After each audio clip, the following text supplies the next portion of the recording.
Graniola. This is the Graniola channel, and I'd like to tell you a folk tale. Folk tales are simple stories that have been told and retold, passed down by word of mouth from generation to generation. They unify people. This is a story about the turtle's shell. Often when you listen to a folk tale, you'll know where it comes from. At the end of this story, I'll tell you what part of the world it started in. The turtle was not really a bad fellow, but he was a bit slow. By that I mean he took his time about doing things, and on one particular day, because he hadn't gotten around to doing his chores, he ended up with nothing to eat. As he was slowly shaking his head back and forth, not because he was mentally going through his options, but more because he couldn't think of anything else to do, he heard the whoosh of his friend, the owl, gliding over his head. "Hey, Owl, a very good day to you. I'm glad that you happened by. I'm extremely hungry, and I was wondering if you had any food that you could share with me." "This is your lucky day, Turtle. I've just been cruising around informing the other birds in the forest that we've been invited to a fancy dinner party in the sky. Why don't you join us?" That sounds delightful," said the turtle a little sadly. "All of you birds can fly, but I can't, so there's really no way I could manage getting to a party in the sky." Now, if you've ever spent any time hanging with birds, you'll be aware that they are energetic and gregarious creatures. That being said, for the most part, they're not at all intelligent, but in this case, the turtle was fortunate enough to be talking to the owl, who was often referred to as the Einstein of the fowl community and described as wise. "I have an idea," he hoo-hooed. "I'll ask each bird to donate one of their feathers, and with those and some glue, we'll build you 2 wings." The turtle was very hungry, and this plan sounded as if it could end in his getting something to eat. He was honestly sort of lazy, and the others would be doing all of the work, so he happily agreed. The wings were perfectly made, and with a few instructions from the makers, the turtle flew easily.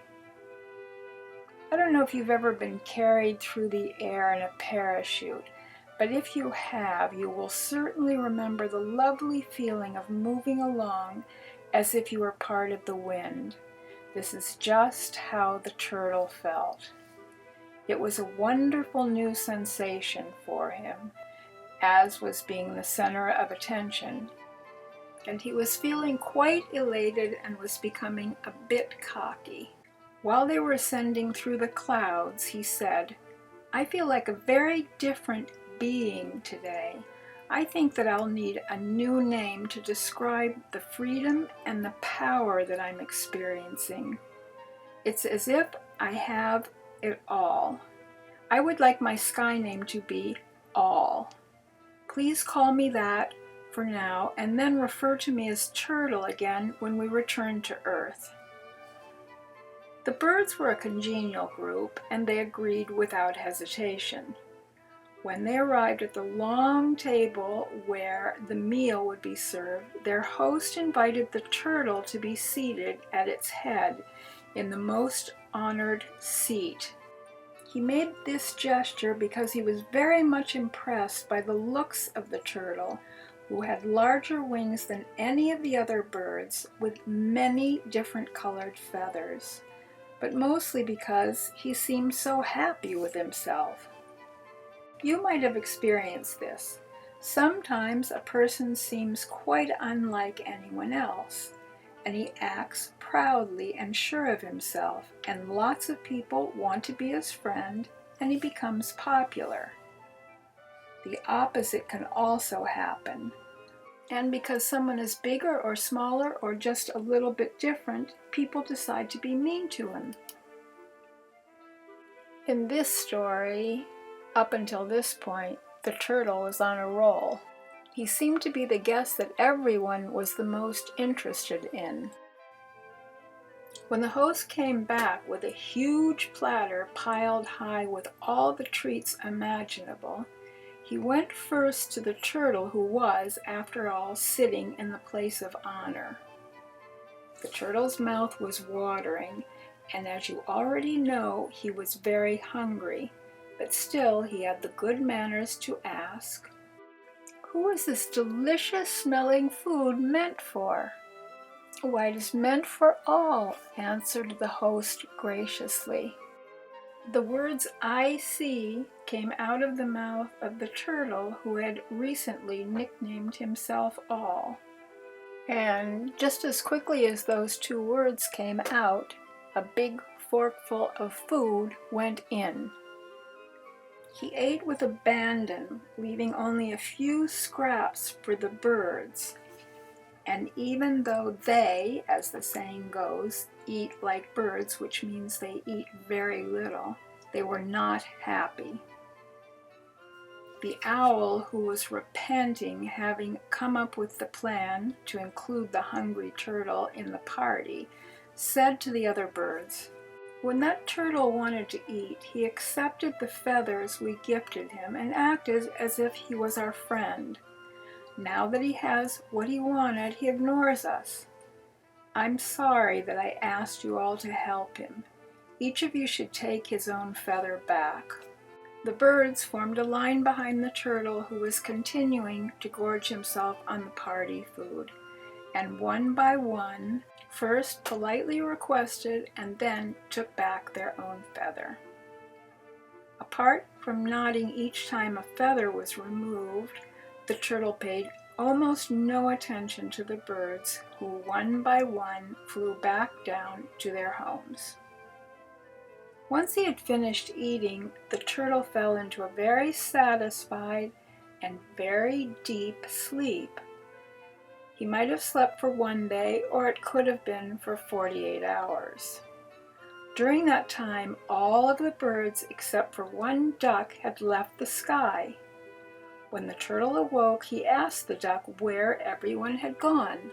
When the duck had finished telling him that the others had flown away, the turtle asked for his help. The duck was puzzled and explained that even if he generously divided all of his feathers between the two of them, it would not be sufficient to hold either of them aloft.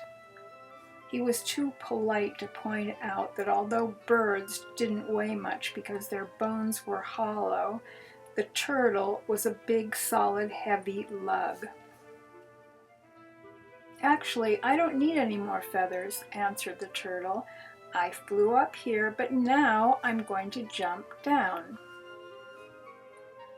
Once you've returned, please go to my house and tell my mother to gather all of the softest things that she can find and to pile them in our front yard so that I can land on top of them." The duck, who like the other guests had been cheated out of his party meal, agreed to this, but when he found the turtle's mother, he told her to pile all of the sharp and hard items that she had next to the entrance of her house. And so, when the turtle jumped, he landed on top of a pile of tables and chairs and shovels and cooking pans. His shell was broken into many pieces, and although he was immediately taken to the hospital to be put back together, you can still see the lines all over his shell where the breaks had been. This is a story that is told in South Sudan.